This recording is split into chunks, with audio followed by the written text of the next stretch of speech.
access to information than we ever had. Everybody thinks they're an expert, right? We have greater access to information than we've ever had. So everybody thinks they can just look something up, right? Learn it in 5 seconds and explain to you. They read one article and this, yeah, I know all about anatomy. I know all about biomechanics. I read these research studies, right? But like, who have you coached? What have you done in your own movement studies? Like what, like practice wise? If I'm gonna go back to my era, shout out Lil Wayne. Um, talk about these singers, y'all singers, right? These singers, they need the right temperature, cold water. They need a particular mic. They need some glasses. They need a room. They need this. They need that. They need this. But my man correctly said, "What have you done? What have you done? That's real. Get in the studio, record, do something." Everybody sitting behind computers, right? And it's hard to tell who's real, who's fake. Brett, the glue guy, been speaking on this recently as well. Right? Yeah. I've been noticing he's been speaking on this. So it kind of goes to what we're saying today, guys. And there's a lot of gurus out there that state, believe, preach that their way is the only way, their way is the right way, and every other way is hogwash, it's trash, it's not the way to go. And they spend so much energy demonizing multiple ways, everybody others. This kind of reminds me of like all the gurus in Asia, right? There's so many gurus that people go to. So many different ways, so many gurus. I was having a conversation with my brother here the other day. You know, quite frankly, I was ranting because I was tired, man. I'm tired of these goddamn gurus everywhere, and it might be a heated live today. So if y'all are easily offended, you know, if you've got soft palates, you know, if you've got baby ears, you know, you may want to go home. You may We're want gonna to go turn up home. the heat a little bit. I might have to zip this turtleneck down a little. We don't let's turn up the dial. Yeah. You may have to go home because, you know, we just have to speak the truth sometimes. There's a whole lot of coddling going on, especially out here on the West Coast. You know, you got to be proper. You got to come correct. So, bro, why don't you go ahead and set up things from your side and let's go ahead and get it rocking and rolling. Yeah, how about we ask people, everybody in the chat, what is your fitness background right now? What have you done training wise? Are you an athlete? Do you just do fitness for fun? Do you do fitness to stay in shape, to get a six pack, to get biceps? What's good? Just tell us what's your fitness background. I want to know who we're talking to.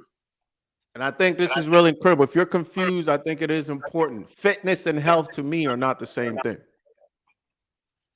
Facts. Fitness to me and health are not the same thing. So when you look at a Venn diagram, I believe fitness is within the smaller circle or maybe even overlaps with health, right?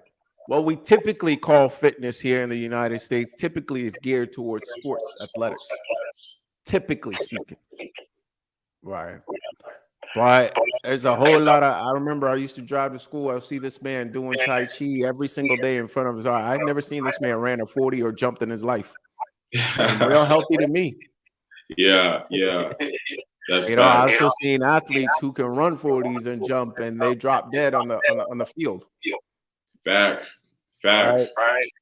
So let's put that definition at work there and let us know.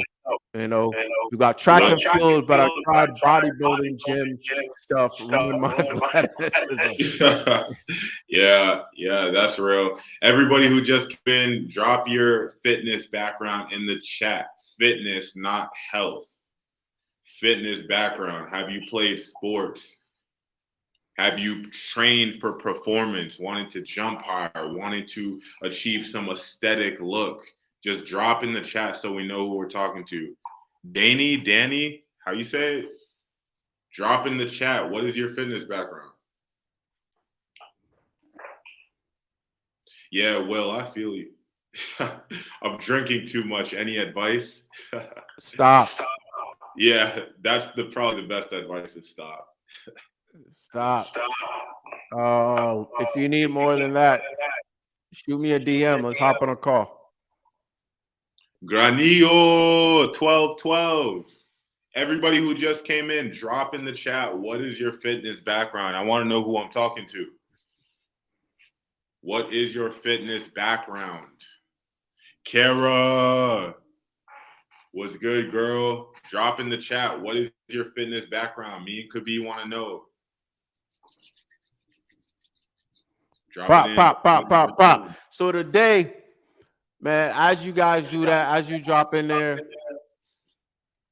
we want to get to the core. We want to get to the center. We talked about a lot of gurus, man, a lot of gurus out there. And I just want to start off by saying I appreciate all of them. They make me think. They force me to question what it is that I think I know. They force me to train in different ways, to think in different ways.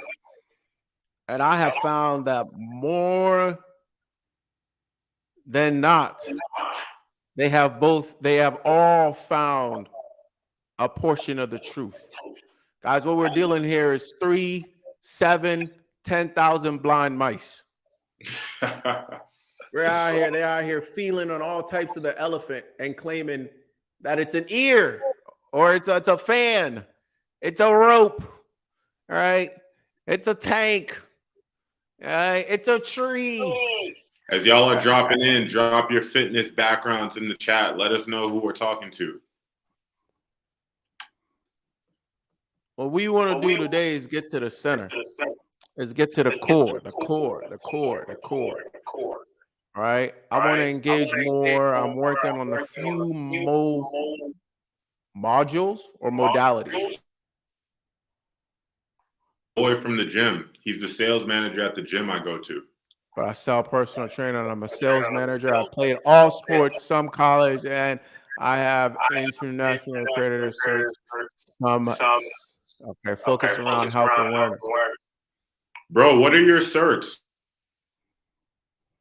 Certified in? That's beautiful, man. All right, bro, let's get it rolling. Yeah, let's get after it. So you was talking about gurus, right? So specifically, I know we were talking about movement side of things, right? So there's all these movement gurus who will tell you that their particular movement system is what you have to follow to achieve this healthy, pain-free, silky moving body, right? And everybody says the same thing. It's honestly very similar to religion. If you do these things, you will live eternally. You will have a beautiful life. You will be successful. You will be abundant beyond your wildest dreams, right? But but it's funny because certain religions will proclaim something that's completely contradictory to another religion, right? And I think that that's what's going on with these different movement gurus. So I'll let you take it a little bit further because I know that you were really heated about this the other day when we were talking about it. So what really bothers you about this whole movement guru specializing in a certain system and trying to push that system on people? What really grinds your gears about that? Well, if I may, I want to expand that a little bit because I think the connection you made to religion gives people and should give people kind of the picture of what it is that I'm talking about and we're talking about here. It is exactly like that. Whether you're looking at movement, whether you're looking at nutrition, the two biggest areas in fit and health in the health industry, it's just like that, right? It's Muhammad, right? My way is the only way to God, etc. It's Jesus Christ. My way is the only way, and there's no other way, right? It's Buddha. It's all this. I'm not getting caught in the minutia. I know they're not all saying the exact same thing, but they kind of are in a way, right? Yeah. So, and the thing that I want to really highlight here is these religions come to be based on environment, where you are when you find them, right? Your family setup, right? It's kind of like the same thing when it comes to movement and when it comes to nutrition. What is your environment? I'll say it from the side of nutrition because that's what I know best. What is the environment, right? If you live in Jamaica, hello, you have more access to fruits than I do when I lived in Boston, Massachusetts. So guess what? It's going to impact my diet. So how can you tell somebody that lives in Boston, Massachusetts, and somebody that lives in Jamaica that they should both be vegan, or they should both be carnivore, or they should both eat this way? It makes no freaking sense. And then I'll give you another message just like that on the movement side of things that I was just thinking about. So some people have bodies that are perfectly mechanically structured to execute a deep squat. Other people who have longer levers, like myself, I can do a deep squat, but it's a lot more challenging because of the lever length and how my center of mass is situated around everything, right? So to say that everybody needs to be able to do a deep squat, I think is nonsense. It's just the same principle. It's just a matter of who that individual is, where they were brought up, and what is the structure of their body, what are their fitness and performance goals, right? I think it's just the same thing.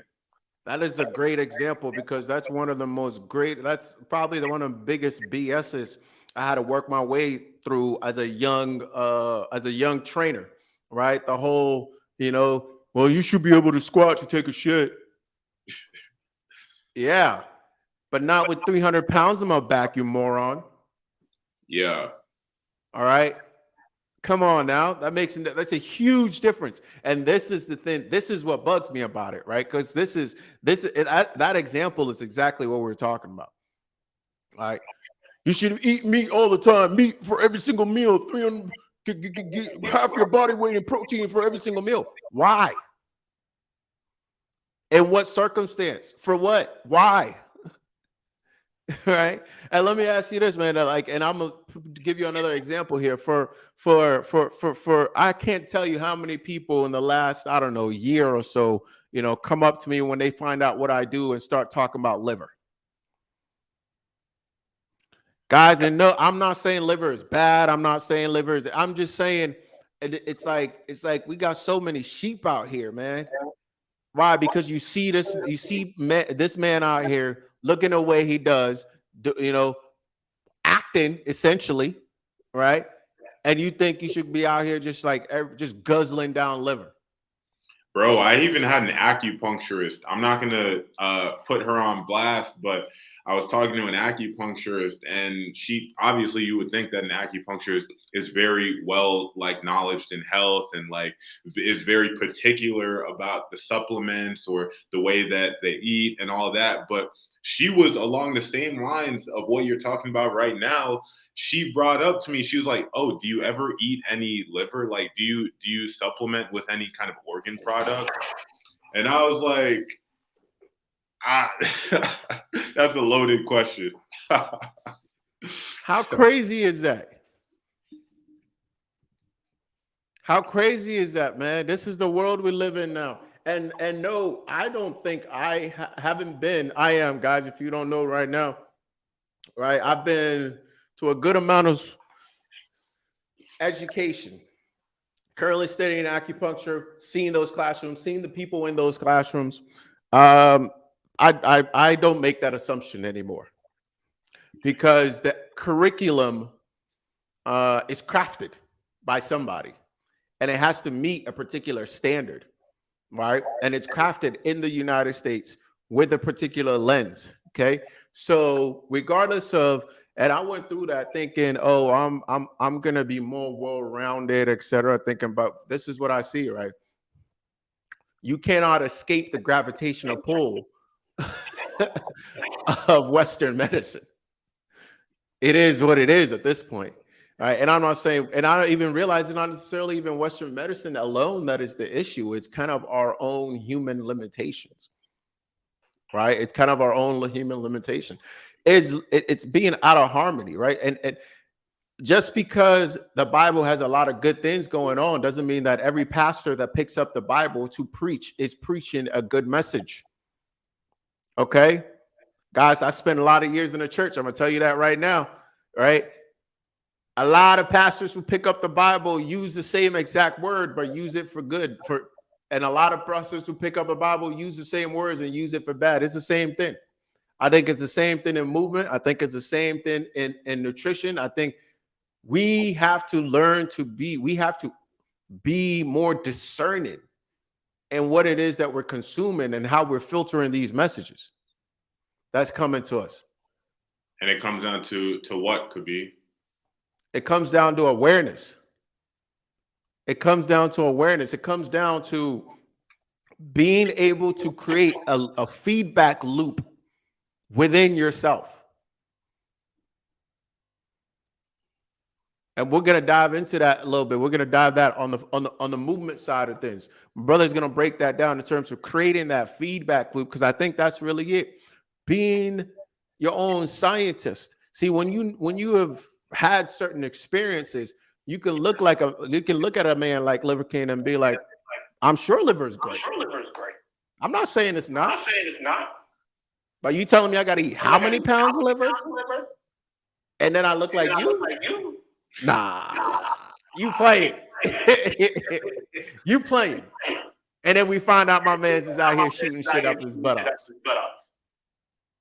Come on, y'all. Yo. And you know what's hilarious is that people out here talking about oh yeah, but and this is how you know you have created a false prophet. Right? You look at these people, they're preaching these messages, and we create false prophets. And what do I mean by that? You believe in this man so much that when he starts selling you snake oil nonsense, you still buy it. And even when he comes out and tells you the truth, you still defend it. Right? Oh yeah, it's happening. Oh yeah, sure he's on steroids, but who isn't on steroids? He still's got a good message. Hello, is this thing on? I just want to, are y'all listening? He still has a good message. This man tells you to live ancestrally, and he's injecting himself with foreign substance. Are you trying to tell me he still has a good ancestral message? Come on, man. See, this is when people stop thinking. They're no longer thinking. Right? How does injecting yourself fit into an ancestral message? I'm not saying there's anything wrong with that. I'm saying that's the thing he is using to sell you on his guruism is fundamentally opposed to the messages. I mean, like, it makes no sense. It makes no sense. Yeah, it's pretty silly. It's pretty silly. And he's another one who actually has, like, getting back, like, diving into the movement side of things, he's another one who has a very particular style of fitness, right? And I actually am not even too familiar with it. I know he loves lifting heavy. He likes dragging sleds or pushing sleds, and he likes carrying shit. And I think, again, like, if you're talking about ancestral living, like, okay, yeah, that makes sense. But, like, does that really apply to us today? And does that really apply to every one of us? Because there are some people who should train like that because that's what their lifestyles consist of, right? But other people, like, if I'm working at an office desk all day and I just want to be able to, like, hoop with my friends like 2-3 times a week, like, why am I doing all these loaded carries and sled work, right? Not just that, brother. I think we got to really unpack this a little bit in the sense of, you know, my ancestors are from West Africa, Ghana. If your ancestors are from Asia, if your ancestors are from, let's pick any other part of the world, how, ladies and gentlemen, please tell me in the chat, you know, if you can come up with this, how can we come up with one set of ancestral tenets? And I'm not talking about sleep. We all sleep. I understand that, right? Specifically, I'm talking in the two areas we're focused on tonight, which is nutrition and movement. Okay? Because let's say your environment has forced you or requires you to be a hunter, meaning you need to chase your prey long distance, tire your prey out, and then kill your prey. Versus your setup requires you to maybe set fish traps. Those are very different physical requirements, right? Or maybe your environment requires you to, or for most of the year, if not all the year, you don't have access to bright colored. Hey, Brazil. Hey, we see you, brother. You don't have access to brightly colored fruits year round. My ancestors did. So of course we eat different. Of course we have different needs. Of course, and on top of that, most of us don't even live where our ancestors lived currently, as we're talking. So now we have so many variables at play. Now you're just watching a 30 to 1 minute video of some man screaming into a camera while he's not even living necessarily what he's preaching, right? Coming at you with fake under fake pretenses and selling you a message that you should all live like this. Yeah. It's really silly. And so taking that into another direction, I think, like, bridging off of that, actually, I think the easiest way to look at this whole feedback thing is from a pain point of view, right? Because everybody knows pain. Pain is a very sharp feedback. It's a very apparent feedback. Some people may not really know how to exactly like feel what is happening in their blood pressure, or maybe within like, I don't know, their breathing. But pain is so apparent. It's such an apparent feedback mechanism. And for me, I think that really, if we simply direct our attention to it instead of diverting from it, looking at our phone, looking at the TV, doing whatever else that's not really our pain, really just focusing on it, I think that we can really get to the root of what that pain is trying to tell us. And as we know, and as you, I'm sure, Kobe, have studied, pain is a measure of a lot of things, not just structurally things that are going on in your body, but also disease that is happening within you, functions that aren't proper within your organs, right? Pain is pain. Yes, pain could be so many different things. All right, emotional, physical, um, psychological, um, multiple different multiple different combinations of those, like, could cause pain. So go ahead, bro. And I was going to say that I think that tying back in this whole movement guru thing, a lot of these gurus, they're talking about pain, right? They're talking about like solving these pain issues. I think that that's the biggest problem that they proclaim to solve, right?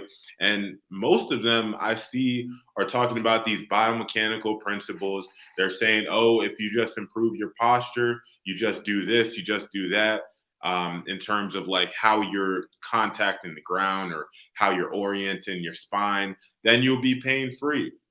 But I rarely see people take more of a holistic approach to it. I rarely see people talking about that mental and emotional side of things. Or if they are talking about mental and emotional things, that's all they talk about, and they don't really have the full picture. So that is what I do this for, is because I've been on both sides of the spectrum, right? I've started out where I was only trying to activate all these different little muscles, right? Oh, I got to get those stabilizer muscles. That's why my shoulder is hurting, or that's why my shoulder isn't moving smoothly through its socket. I just got to activate those rotator cuffs. I got to get the rhomboids. I got to get the trapezius to tone down a little bit. And then once I do all those things, my shoulder will be perfect, right? But that's not how it works.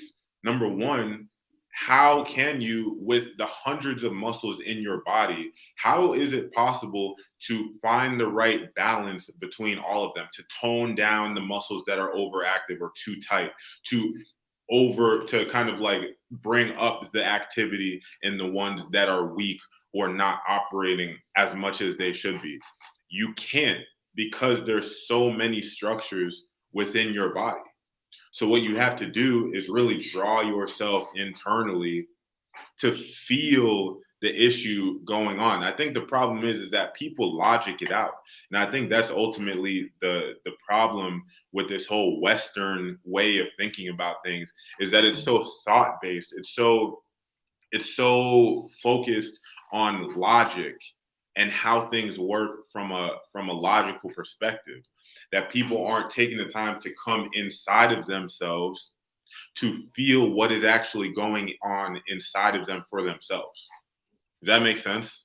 We can highlight that. We can, because what you just dropped right there, man, we could take 2-3 hours to break that down. It's so freaking critical. In the West, we live here. We live here.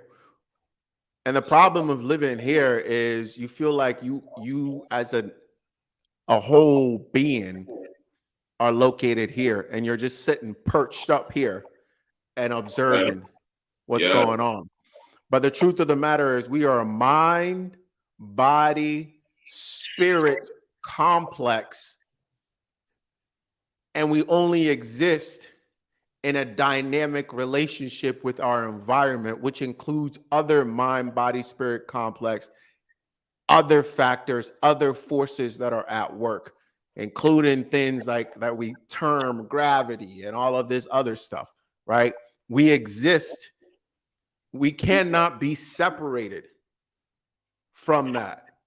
And if we separate ourselves from that, we are no longer the whole version of ourselves, and we immediately begin to die. Go ahead. I want to highlight something that you said in terms of us existing only in our minds and not bringing ourselves down into the body. And this is why I really enjoy, hopefully this isn't too in the weeds for people, but this is why I really enjoy a Taoist form of meditation where the focus is lower dantian, and that's essentially your center. And it's just simply the center of your body, your center of mass, about 3 inches underneath your belly button, right, kind of sitting in the middle of your pelvis. When you bring your focus down there, the mechanism that I think that operates on is that it simply allows you to draw yourself or your perception of what you are from your mind down into your body. Because a lot of times that's why we have anxiety. That's why we get stuck in thoughts, in certain patterns that aren't really favorable for us. It's because our awareness is up here in our head. And I think that this might go over a lot of people's heads. No pun Woo alert, woo alert, woo alert. exactly, because it's a different way of thinking about things. But when you think about, instead of mind body, and this is why I don't like the term mind body connection, right? Because I think that the mind body connection people are thinking of goes a little bit beyond just the mind being in your body, right? So it's actually awareness, because what is superseding your mind? What is actually observing the thoughts that are passing in your mind? It's not your mind observing your mind. It's not your mind observing the thoughts that are going through. It's Fire. it's something else outside of yourself that is overarching your mind and your body, that is aware of your mind, right? So now if you get that concept, then you can think about bringing the awareness from your mind into other areas of your body. And to me, and I think Kabi would agree as well, that is what figuring out your body is all about, from a fitness perspective, from a nutrition perspective, from an overall health perspective. Wam Tang, what's good? How you doing, man? And I think that ultimately, if we learn to separate from this mind body complex and see that we are a being that is completely unattached from this, from the physical, then we can really do whatever we want with our bodies in terms of achieving the most resilience, in terms of achieving the highest performing version of ourselves, the healthiest versions of ourselves. And brother, there's so much that you just dished out there, and we're just simply not going to be able to hit all of it, guys. But we just want to get this conversation started. If it's something that you enjoy, let us know. We'll come back with this, and we'll come back with a few other things, and really try to engage in this conversation, because through discussion, through Socratic method, through the back and forth of really dissecting this stuff, we may grab something for just a moment and then it's going to disappear. But that's okay, because that's where we want to be, in that dynamic relationship. By definition, what that means is that it changes. So let me give a nutritional example. Okay. I am not who I was an hour ago. I am not who I was a year ago. So my nutrition cannot be exactly the same, because it is a dynamic relationship, right, between the environment and this vehicle, whether you want to say I like the term mind, body, spirit complex, because that's what those are the triple three things that are at work here, right? But even that in and of itself is dynamic. That is consistently shifting. My spirit is consistently shifting, right? My Shen, as they call it in TCM, my mortal, my tangible is shifting from minute to minute to minute to minute, right? Where I live, whether it's in my head, whether it's in my chest, as most Eastern communities live more between their chest and what Duvy described as the lower Dantian, they live somewhere around that range. That's where they operate from, right? And that we say the mind, in terms of what you have, what sets of concepts you have adopted over your years. Okay, so if you ask a Western individual, where's the South, they might point to here. Or a Western child might ask a mother, where did I come from, right? But an Eastern child, if you ask Self, might point to the chest, might point to the stomach, might point even lower. But an Eastern child might ask, how did I grow out of the earth, right? Because it's talking about being part of the earth as a plant growing out. So all of these things are consistently shifting. Thus, if any, and to tie it back to our point, any guru who comes out, and I'm certainly guilty of this during my journey as well, guys. I don't want to say I'm totally innocent here, and I think it's important to recognize that I'm guilty of this, and that's how I've begun to notice this. Their particular solution will work for someone whose situation, dynamically speaking, in that moment is aligned, right? So if you are in this situation, in this situation, in this situation, in this situation, and you want this outcome, that particular way of approaching it, that particular way of eating, that particular way of moving, that particular way of training, that particular way of living may get you there. That doesn't mean it works for everybody. That doesn't mean it's the truth. It's the truth. That doesn't mean it's the only way. That doesn't mean there's no other way. Right? And that's the whole point of really what I'm saying, and kind of what gets me geared up, right? Everybody must eat at this time. Everybody must eat these foods. Everybody must eat this time. This is the way to go if you don't want to. And then we see people who check all of those boxes and still have a heart attack. And then we see people who don't check those boxes and they don't have anything. We see people who smoke their entire life and never get cancer, right? And then we end up being confused. You see what I'm saying? Because it is dynamic. Once we feel like we have our thumb on it, it's going to shift. So when you have a sense of awareness, you have that feedback system within you. You can adjust as the things change, as the variables change, as the environments change, as your body changes, as your mind changes, as your spirit changes, right? You have a dynamic way of approaching this, right? Let me give you maybe another example, guys. So, thank you, Shakti. He said, good job. I appreciate y'all. We appreciate you guys. So let me give you guys one more thing, right? So, and this is the way I kind of look at money these days, is we live in a world where we most of our expenses are a monthly basis, right? It is current. It's a current. It's moving constantly. Every month you got to pay something. Every month, right? If you have $5 million and that's all you have for the rest of your life, guess what? Your resource is stagnant. $1 million is a lot of money, sure. But at some point in time, you're going to run out, right? But if I have an income of $5,000 that comes in every single month, that's dynamic.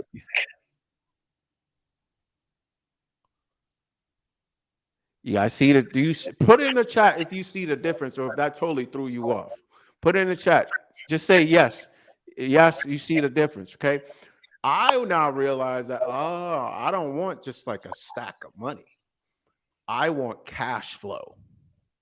I want a current, right? A current that's flowing, right? Because my expenses is a current. If I can't keep up with them one month, they're not going to be like, oh, that's all right. You know, we understand you used to have, right? We see it all the time. Athletes, oh, we understand you used to have a $1 million contract and $100 million contract. Now you have nothing. That's okay. No, they're going to say, oh, okay, well, you know, it's overdue. We'll see you next month. It's overdue again.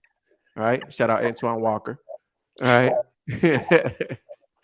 so that's kind of the same mindset in that between being static, having a static solution for movement, having a static solution for nutrition versus having a dynamic one where you're consistently looking at feedback and saying, oh, okay, this isn't any working for my body anymore. Let me try this.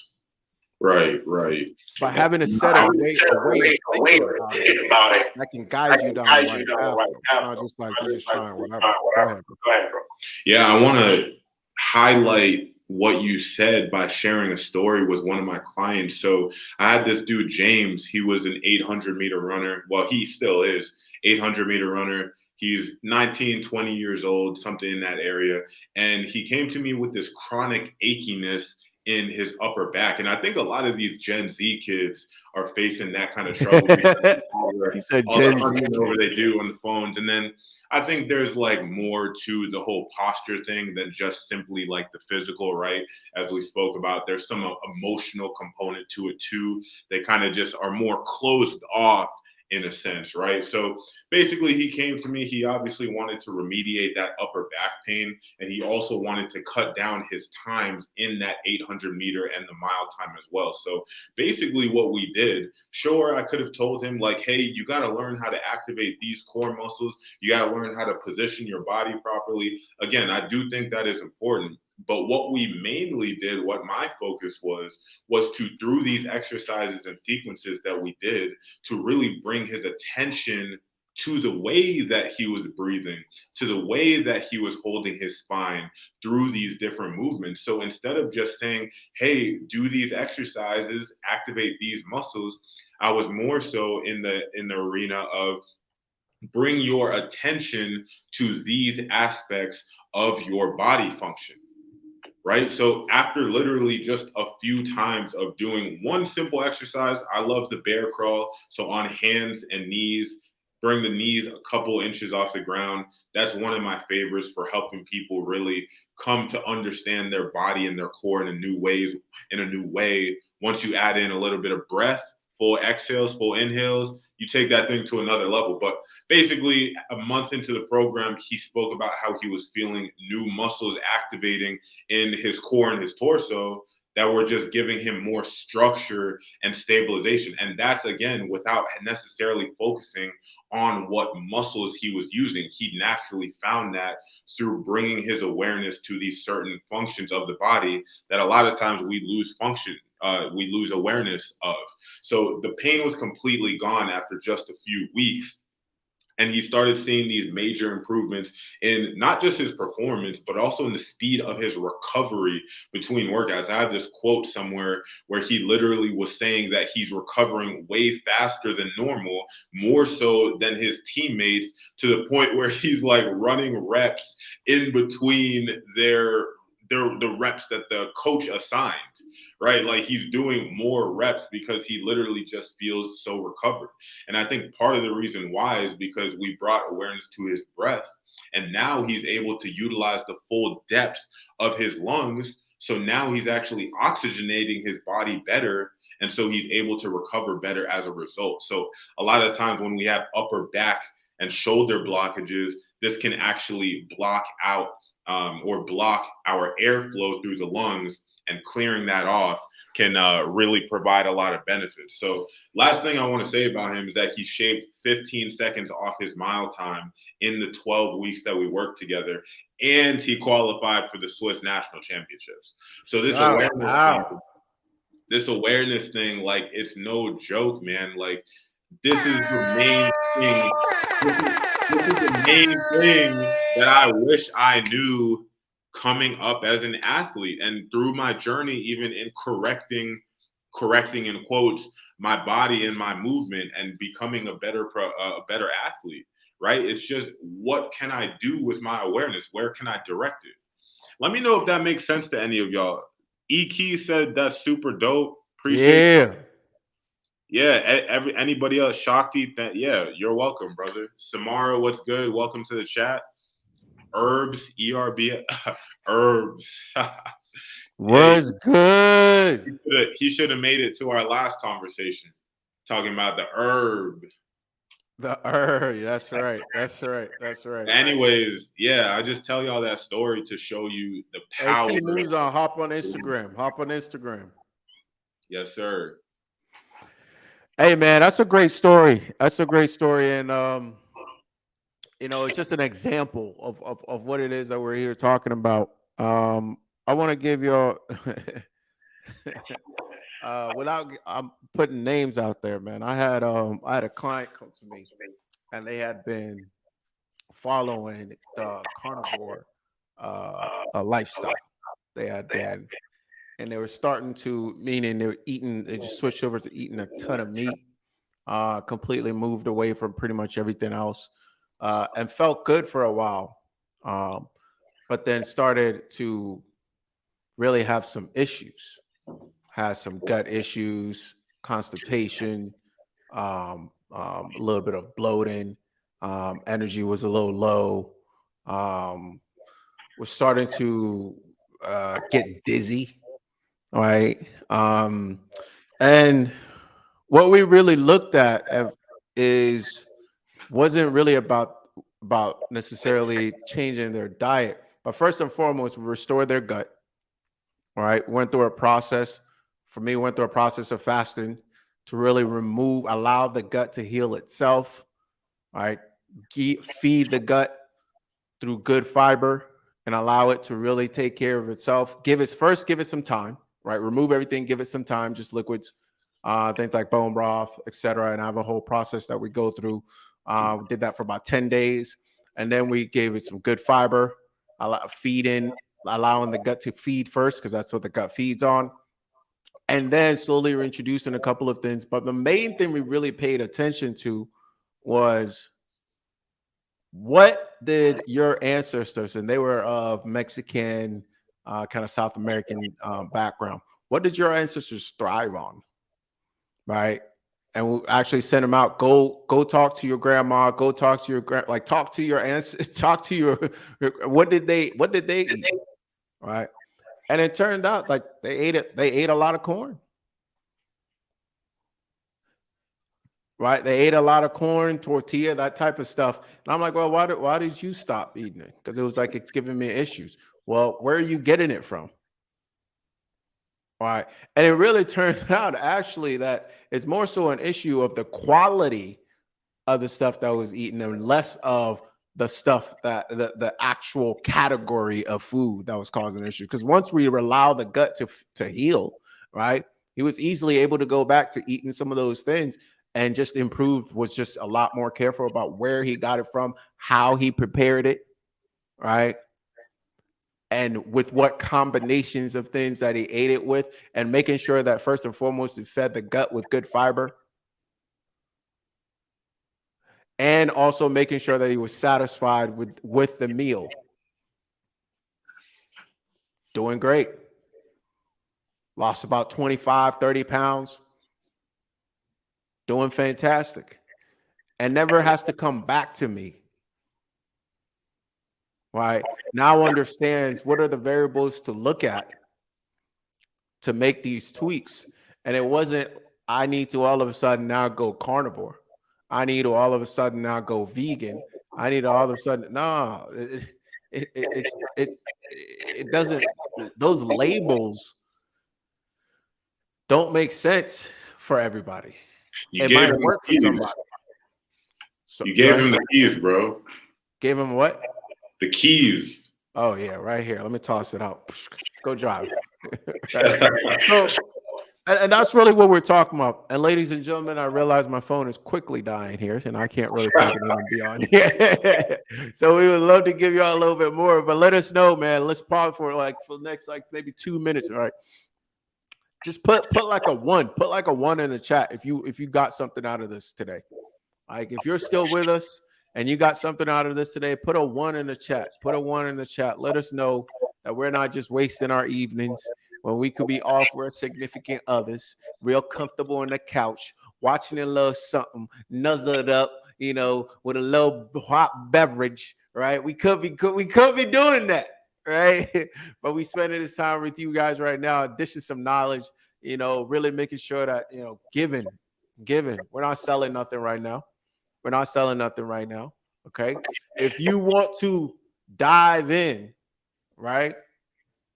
I know my brother got something coming up. Bro, why don't you give him a little 30 seconds real quick? Yes, sir. Will, appreciate that one. Mars the baby boy. What's so funny? Bro, how you read those? So I can't see those names, man. I hate that Mars the baby boy. Like on the radio. First of all, that is a killer handle right there. But anyways, y'all, because you don't know what you don't know, right? You're not aware of what you're not aware of. When I went through problems in my life, in my life growing up as an athlete, sports hernia, sciatica, I didn't know what I was missing. I was trying to do all these different interventions. I tried the massaging, I tried the stretching, I tried this, I tried that, but I didn't know what I was missing. I wasn't aware of it. So I want to give everybody that comes into contact with me the keys to understand your body on a deeper level, right? I want to help you understand every nook and cranny that exists in your vessel so that you know exactly what gaps need to be filled. So if you want to bulletproof your foundation and move pain-free, you just need to know the limitations that are stopping you from doing so. You need to know exactly what it is within your body, what you're not aware of.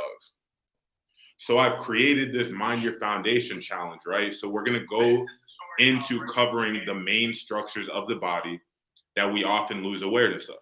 So I'm not only going to give you the specific exercises and sequences to help you establish that awareness and start building a base of control, I'm also going to give you the cues and the intentionality behind it, because as we know, the exercises don't mean anything. The exercises without the intention doesn't mean you miss the mark if you don't have the intention, the instruction of somebody who's actually experienced those feelings within them. Right? So I'm going to give you the specific exercises, the intentions and cues to help you start build that base of control in those areas that you are lacking. So I'm also going to show you how they actually are naturally designed to function everywhere through your body, because that's another missing gap that I had. I didn't quite understand the anatomy. I didn't quite understand the biomechanics. But once you couple that knowledge with practical experience, feeling things within your body, then you can truly fill those gaps, get rid of those limitations that are stopping you from being your highest performing, most resilient self. Right? So this is all in the Mind Your Foundation challenge. It's only 5 days long. It's $97. Just, yes, less than a pair of shoes these days. $97 for the 5 days. You get 5 workouts, real low commitment, about 30 minutes each. 5 journal prompts, really encourage some self-reflection about your training and your movement so that you can take a bird's eye view from it and really see what is going on in these areas of your body, in these areas of your training that are stopping you from getting to where you want to go. So there's that. And then we also have 2 calls 2 coaching calls. You'll be able to ask any questions, vibe with the group, really feel it out, and just vibe with other people who are in a similar position to you so that you can have accountability from not just me, but from all these other people in the chat. Right? So again, 5 days, Mind Your Foundation Challenge, $97. The price is going to go to $247 at January 1st. So just get it now while you can. $97 until January 1st. So contact me, DM me, whatever it may be. Just hit me up. If you really want this, you'll find me and we'll get after it. You will find me. He is not hard to find, ladies and gentlemen. Not hard to find. I got my ticket. I'm ready to roll. Listen, man, what you just shared just moved me to tears, man. Just moved me to tears, man. Listen, I just want to thank you for helping the people. Man, I appreciate you, dog. No, yeah, it's either that or the onions that's being chopped in the next room. I don't know which one it is. Yo, it's my pleasure, bro. It's my pleasure. It's really what the heart is calling for, bro. That's right. That's right. Hey, guys, we'll be back. Shoot, we might be back next Monday. You don't know. So keep an eye out. We'll put it in our stories. Definitely tap in, my man, right here in terms of movement. When it comes to movement, really get into the core of movement, not just giving you a program to follow, but giving you tools, skills that you can use moving forward. Teaching you how to fish, not giving you fish. Teaching you how to ride a bike so that you can hop on and ride on. Appreciate you guys. I know Will has benefited. A few others already in the chat have already benefited. We appreciate you for hanging around to the end of this live because my phone is about to die. So we are out of here. Until next time, make sure you tap in and peace. Last thing. If you made it all the way till the end, DM me the word performance and I'll send you a little gift. Oh, I know you were going to throw in that. Man, listen, y'all blessed. I didn't even know I was going to throw that in. Yeah, I was about to say PS, whatever. It's got in late, but you may have gotten in just in time, bro. You may have gotten it just in time. If you're in here right now, we're signing off. DM me performance, and I will send you a gift totally free, no charge, except your attention and time. Appreciate you guys. Peace. Peace.